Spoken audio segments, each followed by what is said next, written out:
And the other one you mentioned, Glacier National Park, which is in northwestern Montana. Yeah. That was the fourth one we went to, and that one's way out of the way. Yeah. As we go through the timeline of this, as we go back to kind of the beginning and explain how we did this, I don't know if this was the best way to do it. Certainly with the amount of time we gave ourselves, there weren't many other options to do all the things that we did. But Glacier was like a 7-hour drive from Yellowstone and a 7-hour drive back to the area of Craters of the Moon. Yeah. And what we didn't learn, bad research guy, me, all of us, or just kind of coincidence, Glacier, I think it's called Going to the Sun Road. It's one road straight through it, and there's a few other little roads that come in from other parts of the park, but that road, the middle section was closed. Like you couldn't drive on it. Yeah. So we went to the eastern side and had, about 3 or 4 miles of road, maybe a little bit more, to look at the trails from there. Right. There wasn't much, but we picked one, and we only really picked it because we finally found a parking spot. Yeah. We did this trail walk, as you described, maybe 2 miles each way.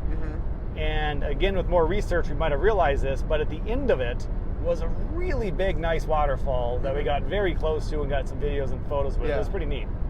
Yeah, for sure. I mean, let's not count out Bill there. We had this guy named Bill, and he's kind of misleading us through that park. He's like, yeah, stop at this waterfall. I mean, if you want to make the extra hike to see the other one, which was Virginia Falls, I believe, right? Yeah, that was the second one. Yeah, Virginia Falls, and it was like, wow, this is the most beautiful waterfall you'd ever see. I mean, like, it's like, I haven't been like Niagara Falls or anything like that, but this was an amazing waterfall, and it was like an option to like go see it, not like you had to. I was like, yeah, you should go and see this, but that was the only one we could see. And just for me, I think it's one of those places I'm gonna have to try to get back to in a couple of years here before like all the glaciers melt and all that stuff, because we barely got to see anything just because of that road was closed. I mean, that's the main thing.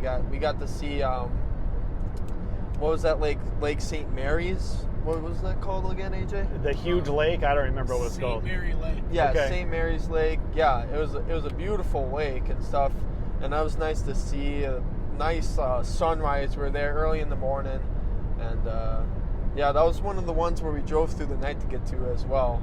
So You mentioned Bill. So Bill is the voice narrator. His name probably isn't. Maybe it's Bill. we call him Bill. So one of my friends, and I guess one of the advantages, I post it every day, a bunch of videos or photos to my Instagram and Facebook stories. And very early in the trip, one of my friends saw this and explained something about either the Grand Tetons or Yellowstone, that there's an app called Gypsy, Gypsy, I forget how I'm spelling. Anyhow, you'd find it, very highly rated, and there's a narrator guy who was great, explained things very well. In that case, he might have Misled us. he could have embellished it more to make sure we went there. We went anyhow, but he kind of downplayed how awesome that waterfall was. But we listened to him a lot in Yellowstone, and as much as we could in Glacier. There's a lot of other places to go.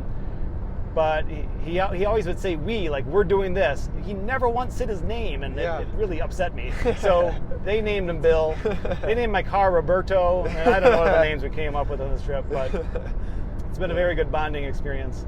So that was Glacier. That was our fourth one.